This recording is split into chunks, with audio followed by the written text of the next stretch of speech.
والنور يهدي الحائرين ضياء وفي الحشر ظل المرسلين لواء. السلام عليكم ورحمة الله وبركاته. الحمد لله رب العالمين وبه نستعين على أمور الدنيا والدين وعلى آله وصحبه ومن سار على نهجه واستنى بسنته واهتدى بهديه إلى يوم الدين. أما بعد. Muslimin dan muslimat yang dirahmati Allah sekalian, amalan yang dilakukan kerana riya, amalan yang dilakukan kerana ujub, amalan yang dilakukan kerana sum'ah, amalan yang dilakukan kerana sombong, semuanya ditolak oleh Allah Subhanahu Wa Taala. Dan kesemua amalan ini berpunca daripada keinginan dia untuk mendampingi manusia. Sedangkan kita diperintahkan bagi mendampingi Allah. Dan menjadi tabiat manusia, mereka suka menguasai manusia. Mereka ingin memperhambakan manusia di bawah perhambaannya. Sedangkan Allah Ta'ala inginkan manusia menjadi hambanya supaya dia bebas. Ramai orang cuba mencari kebebasan. Orang yang paling bodoh sekali bila mana dia mencari kebebasan dengan membebaskan dirinya daripada syariat, membebaskan dirinya daripada kawalan syarak, membebaskan dirinya daripada hukum hakam, kerana katanya dia akan bebas. Rupanya tidak. Bila seorang ingin bebas daripada peraturan Allah, dia telah memilih menjadi hamba manusia. Dia telah memilih untuk menghina dirinya. Sebab kalau seorang misal kata, saya nak minum arak. Kalau ditanya kenapa nak minum arak? Bukankah hukumnya haram? Tak, saya nak bebas. Bukankah bila mana kamu minum arak, kamu juga tidak bebas? Bahkan kamu telah dikuasai oleh arak tadi, kemabukan, sehingga kamu tidak kenal diri kamu. Bahkan kamu tidak kenal orang lain, sehingga kamu memukulnya, memukul ibu kamu, memukul isteri kamu, memukul anak-anak kamu, memukul orang jalanan. Maka apakah benar kamu bebas waktu itu? Atau sebenarnya kamu jauh lebih hina daripada perhambaan yang kamu tolak, ini perhambaan pada Allah. Kamu menjadi hamba nafsu dan menjadi hamba pada manusia. Orang yang nak berjudi, dikatakan kenapa nak berjudi? Judi itu haram dalam Islam. Lalu katanya untuk saya bebas, suka saya lah nak guna duit saya. Saya dapat duit, saya nak berjudi. Baik, kita katakan sila lihat kesannya. Seorang berjudi, lalu dia kalah, dia bankrupt, dia rugi, lalu dia menjadi buruan pada peminjam wang. Kita dengar ada seorang manusia, dia kalah judi dekat Genting Highland, 1 juta. Lalu dia serahkan isterinya sebagai tebusan. Dan apakah ini bebas? Yang kalah judi dalam satu malam ratusan juta. Sehingga syarikat yang dibina puluhan tahun hancur dek judi satu malam. Lalu pekerja-pekerjanya semua terumbang-ambing. Apakah itu bebas yang kamu maksudkan? Yang berfikir untuk telanjang, sehingga mereka buat slogan macam-macam. Kami sama macam lelaki. Kebebasan untuk menzahirkan tubuh badan. Lalu wanita-wanita para pejuang ini yang menyangka itu kebebasan, mereka tanggalkan satu persatu pakaian mereka. Semua. Dalam dunia Islam yang jahil, kalangan yang ingin mendapat kebebasan dengan mendedahkan aurat. Dalam dunia manusia yang gelap, ingin membebaskan semua pakaian untuk telanjang. Di Mesir, ada satu medan, satu tempat namanya Medan Tahrir. Kalau kita sebut Dataran Merdeka. Kalau kita kat Malaysia panggil Dataran Merdeka.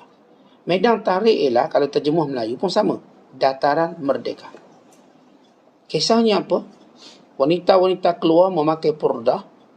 Sampai di sana mereka buka purdah dan buka tudung, konon tahrir pembebasan. Yang selama ini mereka menganggap Islam yang memerintahkan tutup aurat itu menghambakan mereka. Lalu mereka buka tudung. Dan mereka tidak mau berhijab. Maka gerakan itu subur. Didalangi oleh orang-orang yang punya kuasa. Di barat, mereka buat lebih ke depan. Dengan cara telanjang terus. Mereka membuka seluruh pakaian mereka. Menuntut hak untuk telanjang. Kebebasan.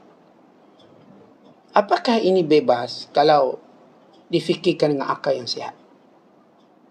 Mereka telah menjadikan diri mereka tidak lagi dipandang sebagai manusia. Atau orang yang mulia. Bagaimana persepsi anak-anak mereka terhadap mereka? Ibu bapa mereka terhadap mereka? Ketika mana akal waras seluruh dunia tidak membenarkan orang telanjang. Akal waras seluruh dunia. Ini belum cerita agama. Agama mengindahkan lagi dengan mengajar kita tutup aurat. Kalau jangan telanjang, tutup aurat kepada maqam yang paling tinggi. Kerana siapa yang menghambakan diri pada Allah, dibebas daripada manusia. Siapa yang cuba bebaskan dirinya daripada perhambaan pada Allah, maka dia tak akan bebas di sisi manusia. Dia sebenarnya menjadi hamba yang lebih teruk lagi. Hamba manusia, hamba nafsu dan sebagainya. Baik, itu sepintas selalu bila kita menyebut tentang hubungan dengan manusia. Baik, ada kalangan kita pula ahli ibadat juga mempunyai masalah yang sama dari sudut kesan dia, yang melakukan kesemua ketaatan kepada Allah untuk manusia. Dia nak pujian manusia, sanjungan manusia. Baik, kalaupun manusia suka apa yang dia buat, bukan dengan sukarela memujinya, apakah dia memperoleh apa-apa daripada apa yang dia buat? Dia telah menjadikan ibadat yang sepatut miliknya menjadi milik manusia yang akan jadi hancur, yang tidak ada nilai. Allah Ta'ala berfirman dalam hadis kursi, Ana aghna syuraka anis syirki man amila amalan asyraka fihi ma'i ghairi taraktuhu wa syirkahu. Aku tidak perlukan sekutu dan segala perbuatan. Dan sesiapa yang melakukan satu amalan yang baik dan dalam masa yang sama dia mensyirikkan aku selain aku, maka aku tidak peduli amalannya. Taraktuhu wa syirkahu. Yang dia buat, maka pergilah pada apa yang dia cari pujian. Baik, bila kita sebut antara 4 perkara yang membatalkan amalan kita: riya, ujub, sum'ah, takabur. Ini berlangsung daripada sebab rosaknya hati, rosaknya sistem dalam diri kita. Keempat perkara ini melibatkan manusia. Apa itu riya?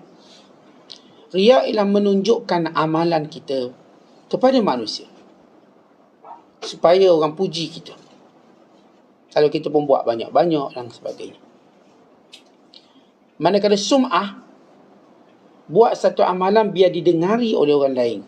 Biar orang war-warkan bahawa atau diperdengarkan kita memang orang bagus. Manakala ujub, kita takjub pada diri kita, kagum, saya ni bagus juga saya. Tanpa melihat kurniaan Allah pada dia, limpah Allah pada dia. Dia nampak dirinya yang bagus. Lalu dia gembira dengan dirinya. Dan yang keempat, takabur. Dia mula mengangkat ibadahnya melebihi ibadah orang lain dan menghina orang lain. Disebut dalam hadis, ka'annahum taqalluha. Mereka menganggap ibadat yang lain itu sikit, kami buat lagi banyak.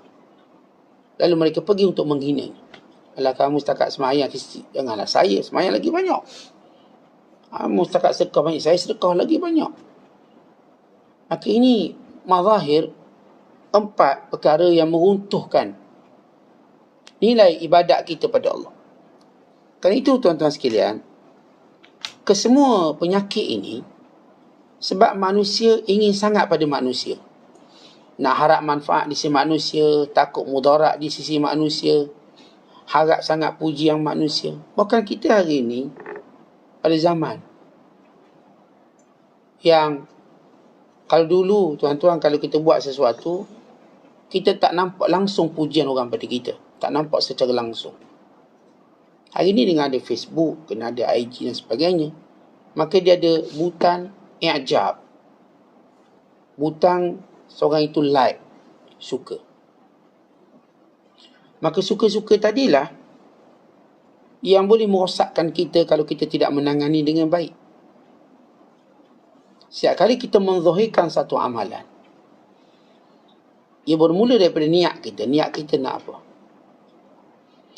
Kalau niat kita untuk mendapat pujian, kita bimbang dia akan binasa. Tapi niat kita untuk menzahirkan kebaikan, untuk diikuti, dicontohi, mudah-mudahan kita dapat pahala. Sejumlah orang tengok dan sejumlah orang like kepada kita. Dan orang-orang yang like juga, kalau dia berkata tujuannya ialah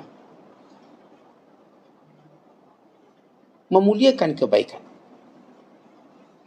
Kan setiap kebaikan perlu dimuliakan, menyokong kebaikan. Maka ia termasuk orang yang menyokong kebaikan, maka dia mendapat pahala. Dia tolong war-warkan, tolong viralkan. Tetapi perkara ini tuan-tuan sekalian memerlukan kita berhati-hati menanganinya. Jangan sampai kita terleka. Macam kita sembahyang depan orang, kita puasa depan orang, kita buat ibadat yang diketahui oleh orang, maka hati-hati. Sebab syaitan akan menggunakan ruang yang terbuka ini untuk memusnahkan kita. Syaitan tidak kuat menggunakan ruang yang tertutup. Oleh sebab itu kita lihat begini. Bila para ulama membahagikan riya itu kepada 5 bentuk riya. Yang pertama dipanggil riya dengan badan. Riya ar-riya'u bil badan. Apa maksud riya badan? Tuan-tuan, ditunjuk badannya penat, ditunjuk badannya seolah-olah dia takut kerana Allah. Bila dia berpuasa, nampak bibirnya yang pucat, sengaja tunjukkan benda itu.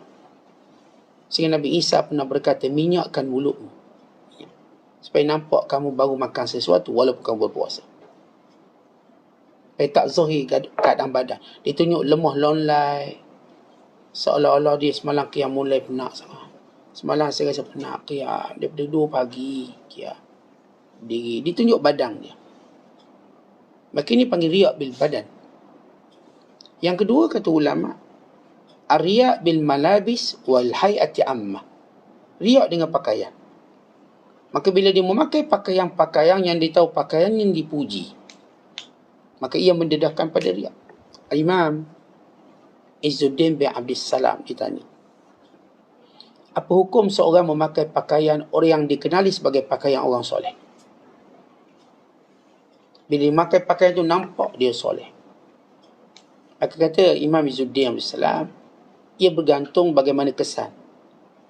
Kalau dengan memakai pakaian tadi dia tidak terfitnah, dia biasa sahaja, maka pakailah. Tapi kalau ia mengundang pada fitnah pada dirinya, dia sendiri rasa macam dia bagus sangat, maka tinggalkanlah. Ia berkait dengan bagaimana keadaan kita. Kalau kita memakai satu pakaian orang soleh, kalau tujuannya untuk mencontoh orang soleh, cintakan kepada orang soleh, maka ini bagus. Pakailah pakaian orang soleh. Kalau pakaian tadi menjadikan kita nak tunjuk kita lebih baik pada orang, maka hati-hatilah. Kerana ini akan merosakkan amalan kita.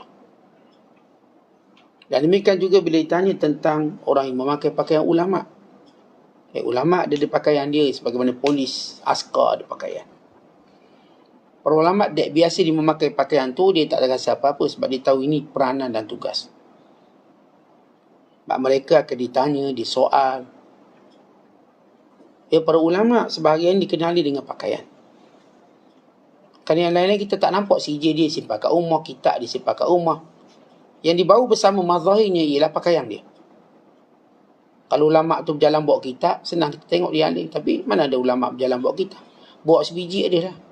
Dia tak bawa 8 kotak pikul. Kenapa pikul kitab Ustaz? Biar orang nampak saya ulama'. Tidak, orang tak tahu. Tak mungkin orang buat macam tu. Ataupun jalan bawa CJ, pegang CJ. Azhar lepasan. Ini lepasan Morocco, lepasan Jordan, lepasan Madinah, lepasan pondok sekian. Tak mungkin orang bawa CJ jalan. Maka tinggal lagi ialah yang perlu untuk dia dedarkan kepada orang ramai bahawa dia ulama pakaian dia. Sebab itu zaman Harun al-Rashid, di bawah arahan Imam Abu Yusuf al-Syaibani, siapa yang memakai pakaian ulama dan dia bukan ulama, dia ditangkap. Dan dihukum ta'zir. Sebab dia mengelirukan orang. Dia mengelirukan. Sebab orang bila kesedaran agama tinggi, apa saja nampak macam ulama, dia akan tanya. Sebab peluang untuk bertemu dengan ulama berbeza-beza antara setiap orang. Ada orang tuan-tuan mudah jumpa ulama, mudah makan. Ada orang susah nak buat appointment pun tak lulus lagi appointment dia. Atau mesej tak balas. Setengah mereka begitu susah. Ada orang mudah-mudah jumpa ulama. Boleh musafir sekali, makan sekali. Tak suka. Ada orang nak jumpa, saya kena appointment berbulan-bulan. Tunggu jawapan pula bulan-bulan. Kemudian appointment pula bulan-bulan lagi. Itu realiti berlaku. Pada siapa pun. Hatta antara ulama dengan ulama. Sejak zaman dulu. Kerana ada setengah ulama, dia tak suka jumpa ulama lain. Bagaimana kisah Abdullah bin Mubarak. Bila ada ulama lain nak jumpa, dia tak nak jumpa. Kan dibimbang waktu kita bertemu, kita saling menghias kata untuk tunjuk siapa yang lebih alim. Dan untuk berbangga, saya tak nak, saya takut, saya nak jaga. Maka dia tak membenarkan sebahagian mereka untuk bertemu dengan dia. Bukan maksud dia tak benar semua, sebahagian. Dia tak mahu orang yang jumpa dia juga akan rosak, dia rosak. Ini di kalangan ulama, ada yang memang tak boleh jumpa. Ada seorang ulama, dia nak jumpa dengan Uwais Al-Qarni atau Uwais Al-Qarani. Dia cari berpuluh hari nak jumpa. Dan waktu mana jumpa pula di masjid. Maka dia pun tunggu. Uwais solat, lepas solat, zikir, solat. Sehingga tak ada ruang. Begitu berhari lamanya, yang akhirnya sampai tertidur, terlak, dah akhirnya Uwais tak ada dah. Dah tak jumpa. Tapi aku dapat satu ilmu. Pentingnya masa. Pentingnya masa. Ini kisah-kisah ulama yang nak jumpa ulama. Hatta Khidir AS. Musa nak jumpa dia, tak jumpa. Payah. Jalan berhari-hari lama. Akhirnya diizinkan berjumpa. Cuma sekejap. Buat satu perjalanan yang berakhir dengan 3 persoalan. Kata Nabi SAW, kalau Musa dapat sabar lagi, pasti kita akan dapat cerita banyak lagi. Pasti surah Kahfi jadi 200 ayat. Tapi kemampuan Musa setakat itu. Dengan 3 kejadian, Musa dah tak mampu tahan sabar. Kerana itu terlalu berat. Peristiwa pertama, rosakkan sampan yang naik free. Peristiwa kedua, bunuh anak yang tak salah, tak berdosa, yang sedang-sedang bermain, dibunuhnya. Peristiwa ketiga, lalu di negeri yang orang kedekut. Dan mereka memperbaiki bangunan yang kalau jatuh menutup jalan orang tu. Yang kata Musa, ni orang kedekut ni, baik kita minta upah. Dan jenis kedekut, minta upah banyak sikit. Akhirnya terhenti dengan 3 soalan tadi. Musa AS pun dia nak jumpa dengan Khidir, bukan senang. Walaupun dia dah rasul, dia bukan senang-senang nak jumpa. Dia ada pertemuan dia dan berakhir. Kemudian mereka terpisah dan tidak bertemu lagi. Dia berbeza-beza. Benda tu bukanlah, saya katakan, tentang benda tu, kita katakan itu perkara yang fitrah atau biasa. Yang ada orang, saya katakan, mudah bertemu lama, ada orang payah, suka. Dia tak ada kata, Ustaz, siapalah kita, orang tak nak jumpa kita. Bukan begitu soalannya. Persoalan cara perjalanan hidup kita menjadikan kita tak boleh jumpa mereka. Tak sama. Bukan sebab kita ni nobody, yang tu Ustaz, somebody. Bolehlah dijumpa selalu. Tak payah appointment pun jumpa. Bukan cara hidup kita. Sebab yang ni cara hidup dia memang mendekati ulama, maka dia mudah. Yang ni cara hidup dia ni jarang-jarang, maka agak sukar. Jadi, kita katakan bila hukum memakai pakaian ulama, tajuk kita tadi. Ulama biarlah dia pakai pakaian dia. Dan dengan tu manusia mengenali dia. Tapi kita pula memakai pakaian ulama. Kita. Akhirnya orang confuse. Mana satu Tok Guru, mana satu dia. Dan dia berlaku banyak kejadian. Saya pun pernah terjadi pada saya. Bila saya nak jumpa dengan Tuan Guru Pondok Kerandang, Baba Najmuddin. Satu waktu saya kecil dulu. Nak jumpa. Kita dah digambarkan, Tuan Guru ni pakaian ni mesti begitu, begini. Watak. Kita dah framekan dalam otak kita. Akhirnya masuk seorang tua. Lalu kita menyangka dia Tok Guru dengan pakaian dia, dengan keadaan dia berjalan. Kita pun salam, kita pun cium tangan dan sebagainya. Pada waktu bukan Tok Guru, tu driver Tok Guru. Tok Guru belakang. Tok Guru belakang. Sebab dia pakai pakaian lebih hebat pada Tok Guru dia. Ya, Tok Guru dia pakai serban satu, dia 3 serban. Nampak macam hebat sikit. Baik, kalau kita orang awam memakai pakaian ulama, apakah boleh? Dia bergantung pada benda yang saya sebut tadi. Kalau kita tak rasa wujud riak, tak mesti pakai. Sebab kita nak mencontohi pakai orang baik-baik. Sebab mencontohi orang baik ini adalah satu kebaikan. Tapi kalau kita tujuan nak riak, kita pun memang nak confusekan orang. Tak apa. Tok kita kata, saya, tuan-tuan ada masalah, tanya saya. Saya akan jawab misalnya. Saya akan jawab. Seolah dia boleh jawab. Atau dia tolong komen jawab. Yang ceramahnya ustaz, yang tolong jawab komen dia. Seolah dia lah orang yang tahu fatwa. Maka ini bahaya. Membahayakan dirinya. Kita tak kata direct dia. Kita kata bahaya dirinya. Jangan ambil kerja yang bukan kerja kita. Kalau tuan-tuan ambil kerja polis, polis ni akan marah pada kita. Kalau ada polis, biar polis yang selesaikan. Ada penjahat, kita belasah penjahat depan polis. Marahlah polis. Sebab apa-apa dia in charge. Kalau polis tu tak ada, okey sikit. Tapi kalau polis depan tu, kita pun buat kerja dia, dia marah. Doktor ada depan kita, kita pun buat kerja doktor, doktor marah. Tidak awak doktor, okey awak selesaikan. Dia memakai pakaian ulama, kalau sekiranya tujuan untuk mencintai ulama, suka, maka harus, bagus. Tapi kalau niat kita nak confusekan orang lain, bahaya. Membahayakan kita sendiri. Kemudian yang ketiga, namanya riak bil aqwa, riak dengan kata-kata. Ada orang menghiasi kata-katanya, biar nampak kata-katanya seperti ulama, kata-katanya seperti hukama, kata-katanya seperti awliya. Bukan kata-katanya seperti hadis Nabi. Maka ini bahaya. Tuan-tuan, tidak ada kata-kata yang lebih indah daripada firman Allah dan sabda Rasulullah. Itu yang kita kena tahu dulu. Sebelum kita nak kata, kita nak letakkan nilai kata-kata kita. Kata-kata kita ni tuan-tuan, dia bernilai sebab kita sandar pada Quran dan hadis. Kalau tidak, kata-kata kita ni macam sampah terbuang. Kita tak pandai sangat berkata-kata. Walaupun nampak macam pujangga.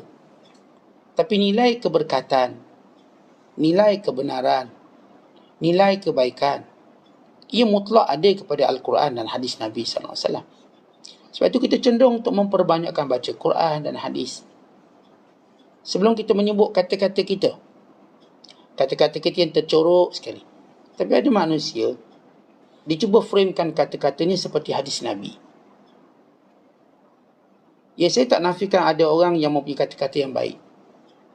Tapi mereka ni kalau saya selalu sebut tentang kata-kata ulama', mereka ini adunan daripada kefahaman Quran dan hadis. Mereka ni adalah satu adunan. Tapi kalau kita orang awam, waktu kita berkata-kata, adunannya apa? Apakah pengalaman? Yang mungkin silap. Apakah copy-paste kata-kata orang? Maka kita tidak amanah. Kita buat kata-kata yang baik, supaya orang sangka itu kata-kata kita. Walau itu copy-paste daripada kata-kata ulama' lain. Maka kita tidak amanah dengan ilmu. Di antara tanda amanah ilmu, dia akan berkata, Fulan bin Fulan berkata Imam Al-Ghazali, berkata Imam Al-Shawqani, berkata Imam Al-Juwaini, berkata Imam sekian-sekian. Itu ditanda dia amanah. Ada orang dia tak sebut kata-kata siapa, untuk orang kata, orang menganggap itu kata-kata dia. Maka ini kalau dia tahu dan dia tidak menegurnya, dia bersubhat. Kalau dia tidak tahu, dia tak salah. Dia tak salah apa-apa. Orang yang menganggap itu salah. Apapun tuan-tuan, boleh berlaku riak dengan perkataan. Sebab itu Umar bin Abdul Aziz waktu dia tulis surat, lalu dia rasa macam kagum dengan surat dia tulis, dia koyak surat dia. Dia tak nak. Sebab itu sudah ada kekagumannya. Dia mengoyaknya. Kalau dia melihat sesuatu itu pada manfaat. Ramai ulama bila mana mereka mengarang kitab, mereka tidak mahu zahir pada waktu hidup mereka. Imam Al-Mawardi, waktu beliau menulis banyak kitab, tapi beliau berkata kepada muridnya, kalau aku mati dalam keadaan aku genggam tangan aku, maka jangan kamu seborkan kitab aku. Kalau aku mati dalam keadaan aku lepaskan tanganku, jadi kalau aku mati aku pegang tangan kamu di tengah sakarat, nazakkan kita akan macam kita lemas kita pegang sesuatu. Kalau ketika itu kamu nampak aku seperti pegang, jangan kamu seborkan kitab aku. Tapi kalau kamu tengok aku lepas, seperti rela, pasrah, seborkan kitab aku. Setengah ulama bila dia karang kitab, dia rendamkan dalam air. Kalau ia tenggelam, ia tidak beri manfaat. Kalau ia timbul, moga dia beri manfaat. Akhirnya kitab itu beri manfaat. Setengah mereka melakukan pelbagai kerana takut. Sebab kata-kata ini akan kekal riak sepanjang hidup mereka. Maka ini dipanggil riak bil aqwal. Dan yang keempat namanya ar-riak bil a'mal, riak dengan amalan. Riak dengan amalan. Puasa dia, zakat dia, haji dia, semua ibadat. Yang wajibnya, yang sunatnya, maka dia riak. Contoh, untuk perkara yang wajib, biasanya agak sukar. Sebab semua orang buat. Kita semayang, semua orang semayang. Kita puasa, semua orang puasa. Bulan Ramadan. Bila benda-benda tu memang umum buat, kita agak terselamat. Sebab orang tak tengok beza kita dengan orang lain. Sama je. Bulan Ramadan sama-sama baca Quran. Maka kita sama. Tapi ketika mana orang lain tak baca, kita baca, maka kita bimbang. Orang lain suara tak sedap, kita suara sedap, maka kita kena ada kebimbangan. Sebab tu kalau kita lihat bagaimana amalan-amalan para salafus soleh, sebagian mereka baca Quran, bila orang ada mereka tutup dengan jubah, tidak kelihatan. Sebagian mereka bangun qiyam, dan bila dekat dengan subuh mereka pura-pura tidur dan pura-pura baru bangun tidur. Dan seorang ulama lagi diceritakan bagaimana dia berpuasa selama 20 tahun, tak ada orang tahu. Sebab daripada rumah bini dia bagi bekal. Bininya menyangka dia akan makan di pasar. Sampai di pasar dia bagi-bagi makanan. Orang pasar menyangka dia sudah makan di rumah. Begitu berterusan selama puluhan tahun. Sedangkan dia berpuasa. Isteri dia pun tak tahu. Sebab dekat rumah, bini buat bekal. Yang kadang-kadang dia tahu setengah suami ni tak suka makan rumah, dia suka makan kat pejabat. Dan sebagainya. Dia pun bekal siap-siap. Dan kita pula, kebanyakan kita, kalau tengok orang tu daripada rumah, dia dah ada bini, mesti kita kata makan kat rumah. Kat rumah bini masak. Maka makanan yang dibawa, dia bagi-bagi. Puluhan tahun orang tak tahu dia puasa. Maka itu di antara bagaimana mereka memelihara amalan. Dan riak dengan amalan ni bahaya. Dan yang kelima, riak bil ashab wa zuwar. Riak dengan kawan-kawan. Maksudnya dia ada kawan-kawan yang bagus-bagus. Menteri, dia ada tawaran, dia kawan-kawan dia semua ketua-ketua, ketua poli. Sebut ketua je kawan dia lah. Dan zuwar, maka dia pun banyak kerap ziarah, tunjuk tengok. Saya ziarah dengan Syekh ni, saya ziarah Syekh ni, semua ulama saya ziarah. Kononnya untuk dilihat bahawa dia banyak mendapat ilmu daripada guru-guru ini. Walau dia cuma untuk, pada zaman kita sekarang, zaman selfie lah. Jumpa semua seolah dia kenal, walau dia ambil gambar je. Kuliah pun tak pergi. Tapi dia nak menzahirkan seolah-olah dia kenal rapat orang ni. Walau dia tak kenal. Contoh dengan kita tak menuduh melulu, ini namanya muhasabah. Oh, kalau gitu ustaz yang suka ziarah orang besar-besar orang ni riak ni. Jangan kata dia riak. Saya bercakap tentang muhasabah kita. Kita sendiri. Kalau kecenderungan kita bertemu dengan para ulama, ziarah, untuk kita benar-benar ambil manfaat, baguslah. Itu adalah perkara sunnah. Tapi kalau kita pergi tujuan supaya orang kata kita kenal ramai ulama', baik ramai ulama', supaya orang tahu kata-kata kita juga macam ulama', maka ini bahaya, membahayakan kita. Baik, ini pembahagian yang disebut oleh ulama' 5 bentuk riak yang disebut di sini oleh Syekh Abdul Qadir. Bila kita cuba riak, seolah-olah ya kita bergantung pada dia, berharap pada dia, dan kita sedang menyerahkan diri kita pada manusia. Dan manusia pula perangai dia, memang dia suka mengambil jiwa orang lain. Dia suka membeli jiwa orang lain. Dia nak orang tu duduk bawah dia. Itu perangai kita. Lagi banyak orang boleh berada di bawah kita, kita suka. Sebab itu wujudnya diktator. Apa itu diktator? Dia nak kawal manusia di bawahnya secara mutlak. Maka semua manusia mesti berkhidmat pada dia. Kalau kamu buat amalan pun kerana aku. Kamu buat apa pun kebaikan kerana aku. Sedangkan Allah waktu menyuruh kita beribadat kerana Allah, sebab Allah nak bebaskan jiwa kita. Biar kita ialah milik kita. Dan apa yang kita buat kembali pada kita. Kita buat satu amalan untuk puaskan hati orang tu, dia tak kembali pada kita. Dan bila dia memilikinya, tak ada nilai amalan tadi di sisi Allah. Sebab itu kita nak beramal kerana Allah SWT. Kerana itu di antara latihan kita. Macam mana kita nak beramal kerana Allah. Dan disebut oleh para ulama' dengan 5 cara. Yang pertama ialah muraqabatullah. Sentiasa merasakan Allah sedang melihat kita. Allah memandang kita. Allah perhati kita. Supaya pandangan kita tidak terarah pada makhluk. Muraqabatullah ini amat penting. Umpama seorang mengetahui dia sedang diperhatikan oleh CCTV. Oleh CCTV, dia mula menjaga karakter dia dengan baik. Kalau kita duduk dalam majlis, tiba-tiba kameraman fokus kat kita, kita yang asal tidur bangun. Kemudian tunjuk macam khusyuk. Bagus. Baik, itu bila tengok ni kamera yang fokus pada kita. Ini kan Allah yang sentiasa melihat perbuatan kita. Melihat sujud kita, melihat rokok kita. Melihat mengaji Quran kita, melihat zikir kita. Apakah kamu buat kerana aku?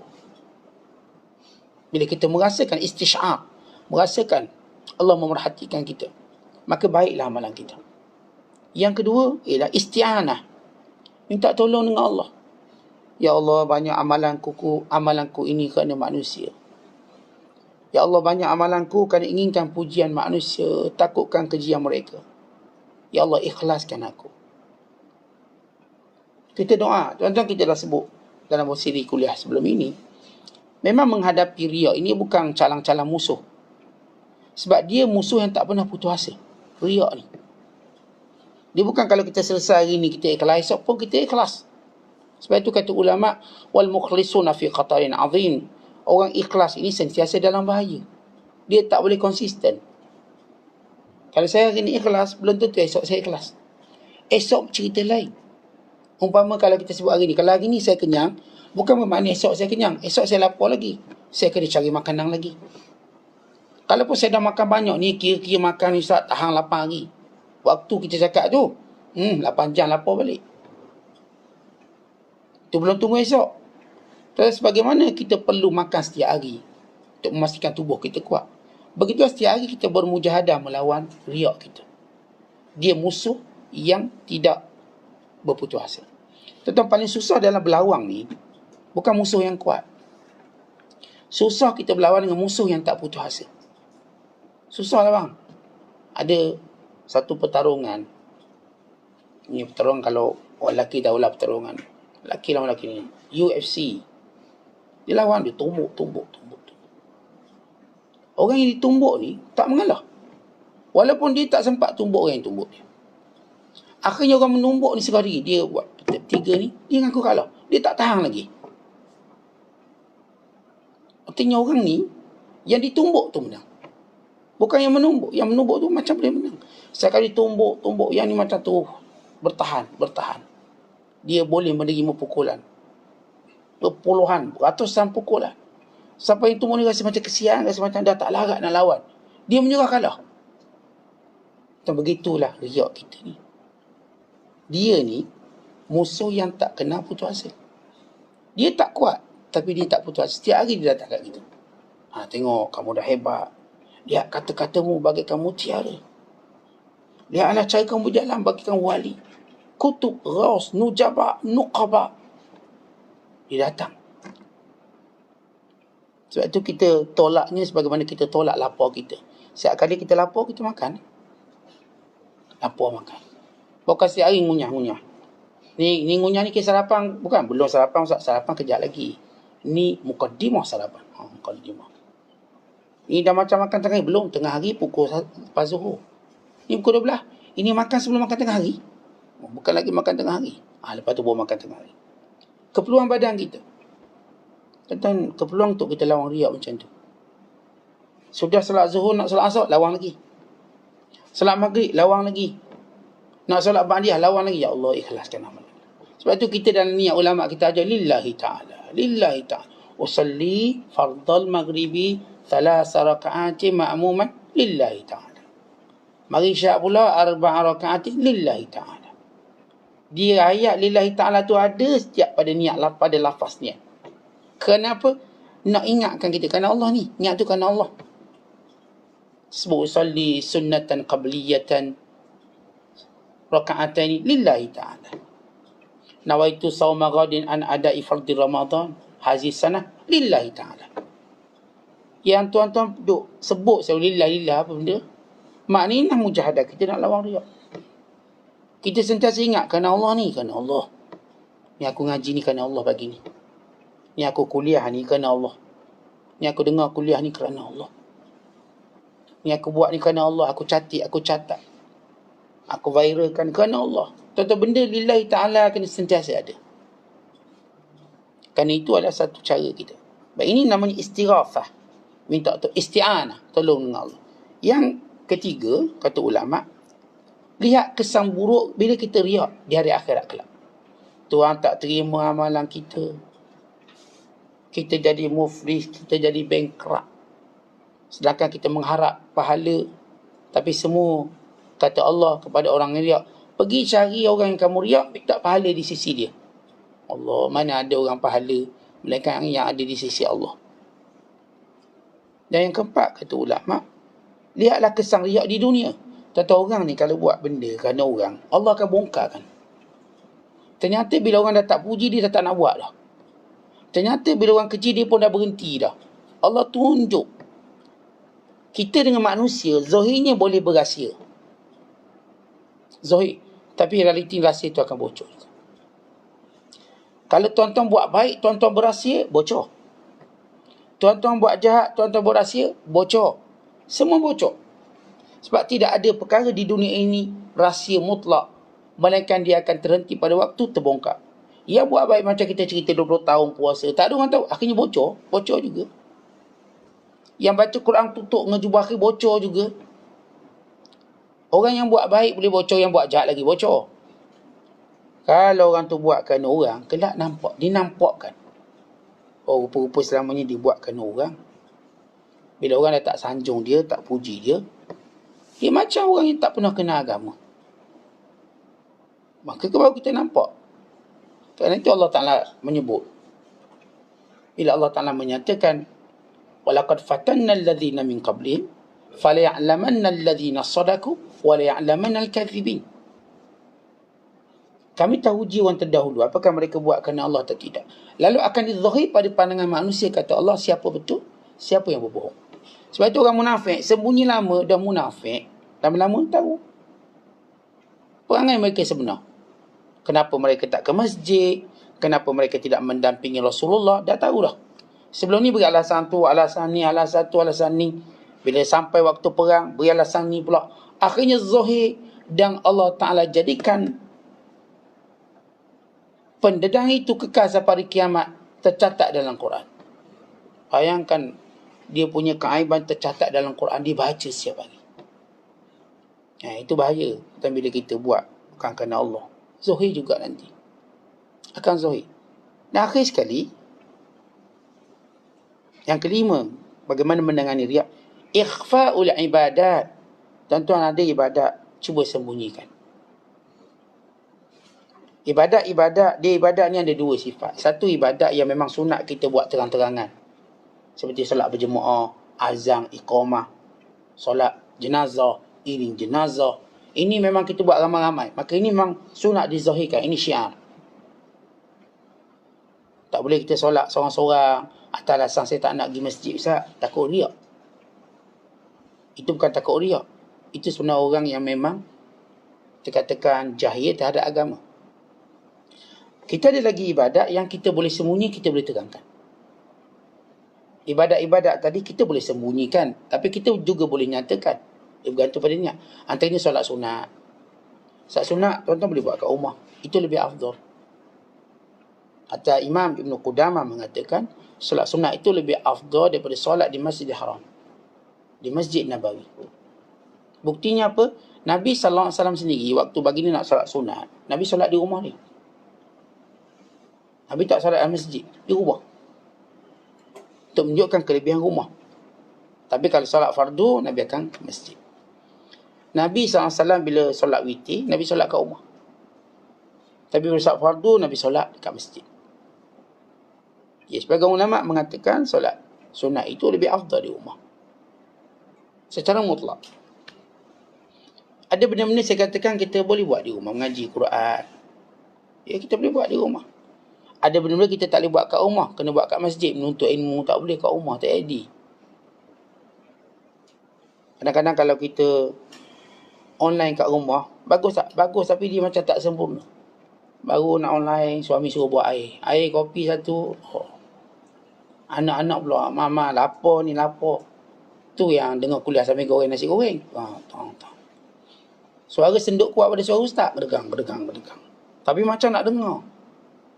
Artinya, kuliah online kat rumah, bagus. Tapi kadang setengah orang, saya tak kata setengah orang, dia terganggu dengan tugas-tugasan dia. Siapa dia nak pergi kerja pula pagi ni, sambil dengar kuliah, sambil tukar baju. Ya. Tu tertinggal pula tali leher. Kuliah. Bawa pasang kat kereta. Dia macam-macam gaya orang online ni. Macam-macam. Ya, tapi lebih baik ada daripada tiada. Namun, benda macam ni kita nak berada di khalayak ramai. Sebab cara tu lebih sempurna. Tapi ada benda ibadat yang saya katakan kita boleh sembunyilah. Ikhfa'un ibadah yang disebut dalam hadis. Sehingga dia sedekah tangan kanan, tangan kiri tak tahu. Ini antara orang mendapat naungan Allah pada hari kiamat kelak. Orang tak tahu. Kemudian kata Syekh, bila kamu minta bantuan, minta dengan Allah. Tuan-tuan nak tahu orang tu dia riak atau tak riak. Dia ada hubungan manusia kuat atau tidak. Sejauh mana dia suka minta dengan orang berbanding minta dengan Allah. Orang yang minta dengan Allah, orang ni orang kuat peribadi dia. Sekecil-kecil perkara sampai sebesar-besarnya dia minta dengan Allah. Sebab itu Nabi SAW menyatakan, Man sarrahu an yastajiballahu inda syada'idi falyuksri du'a fi rakha. Rawahu Tirmidzi. Siapa nak Allah Ta'ala perkenankan doanya ketika susah, selalulah minta ketika senang. Tetapi waktu senang pun kita minta dengan Allah sementara waktu susah.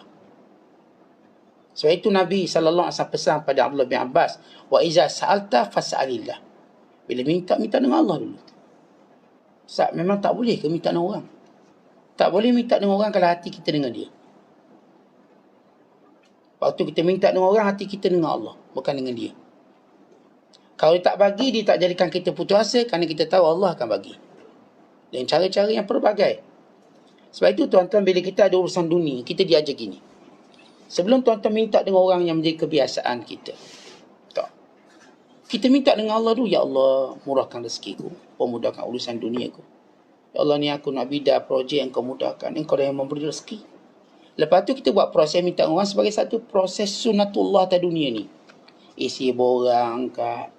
Tapi kita dah minta dengan Allah ni. Kalau kita dapat, kita ingat, oh aku berkat doa aku dengan Allah. Kalau kita tak dapat, Allah nak beri lebih baik pada aku. Kan beza tu.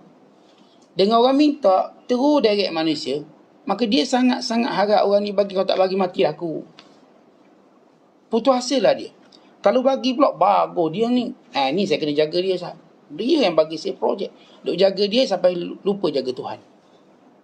Itu yang jenis rasuah tak habis-habis. Itu kalau orang suruh buat benda haram pun dia buat. Mak, kau belanja aku karaoke 2 lagu. Arak 4 botol, belanja dia. Sebab mak ni bagi projek. Contohlah. Yang ni yang bagi tu dia entertain. Kalau dia tak minum mungkin. Kau belanja aku 1 lubang. 1 lubang ni megah, 1 lubang. Meeting lagi. Belanja sikit. Nak jaga ni, dia pun belanja. Dia tak judi ni. Dia tak. Tapi dia lorongkan orang berjudi. Dan ini karakter yang berlaku pada manusia. Ada orang, dia memang tak buat jahat. Tapi untuk kerana kiblatnya pada manusia, dia tolong orang buat jahat. Dia tak buat. Kau cari seorang perempuan, seorang 2 perempuan, dia cari, ambil. Dia tak benar. Dia takutkan bini dia. Dia tak takut Allah bini dia. Takut. Jangan sampai bini dia tahu dia main perempuan. Dia tak berani sebab bini dia ni boleh cium lebih tajam pada anjing. Awak ada main orang lain yang tahu. Tapi dia boleh bekal perempuan pada orang yang ambil. Sebab apa? Orang ni yang bagi projek dia. Tentu itu yang berlaku dalam dunia semua. Kita bukan cerita dunia Melayu, dunia Cina, dunia ini. Dunia manusia yang bergantung pada manusia.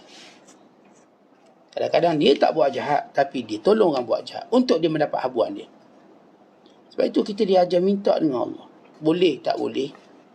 Tentang sampai peringkat bila mana kita minta dengan Allah. Last kali Allah jadikan kita tempat orang minta. Macam mana pula tu? Syam tu kalau dia beri perumpamaan macam ni. Kita masa anak kecil, kita cari mak kita. Pantang mak tak ada, nangis kita. Kita kalau bangun tidur, celak mata, mak panggil mak atau panggil ayah. Tak ada, nangis. Nangis. Saya ingat masa saya kecil-kecil dulu, ni kita ni, dia ni beriok. Kalau Terengganu kata beriok, ramai. Petang wajib tidur. Lepas Zuhur, okey, semua tidur. Kalau tidur dapat 10 sen. Masa itulah. Kalau tak tidur dapat rotan. Kena tidur jugalah. Tidur. Lepas Zuhur tidur. Pertama kita bangun.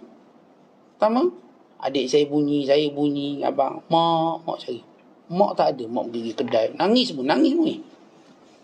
Sebab kita rasa tak selamat. Kita panggil mak kita. Panggil ayah kita. Itu tabiat budak. Bukan tabiat kita semua ni. Budak-budak. Celak mata tak ada mak, nangis dia. Nak dukung, tak dukung, nangis. Baik, bila kita besar, mak kita pula cari kita. Bukan mak kita bergantung, mak kita yang sayang kita pula. Mak kita telefon, kau tak balik raya? Mak kita. Kau tak dipikir ke nak balik kampung? PKP kan habis, contoh. Dia beri, Syekh Abdul Qadir beri analogi ni. Mula-mula kita tunjuk permohonan kita pada Allah. Minta. Last kali Allah jadikan kita tempat untuk Allah beri macam-macam. Sehingga kita pula menjadi tempat orang lain minta dengan kita dengan kurnia Allah pada kita. Orang nak cari ilmu, cari sisi dia. Allah beri dia ilmu. Orang nak cari kesembuhan di sisi dia. Allah beri padanya kesembuhan. Dengan doa dia. Kadang-kadang dengan nasihat dia, sembuh sakit kita. Kita sakit, tuan-tuan, pergi jumpalah ulama' ni. Ulama' pun nasihat, sembuh sakit. Atau kita dah down ni, business down, jumpa ulama', Allah berikan sebab dia, kita naik balik. Kenapa? Kurnia Allah limpah pada dia. Sehingga dia menjadi asbab kepada orang yang dapat kebaikan. Sehingga dia sebagaimana kata Nabi SAW. Bila kita tengok dia, kita ingat Allah. Sebab tengok dia.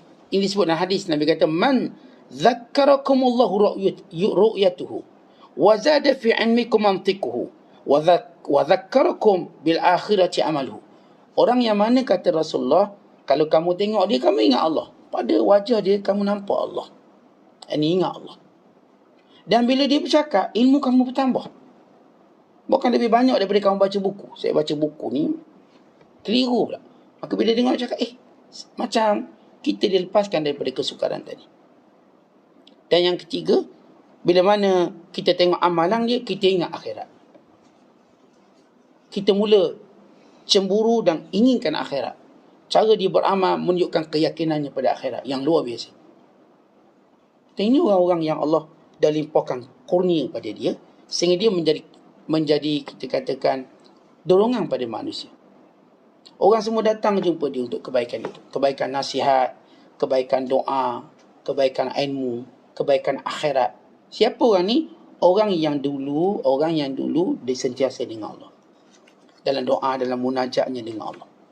Maka perkara yang penting, bebaskan diri daripada riak. dan didik diri kita minta hanya kepada Allah.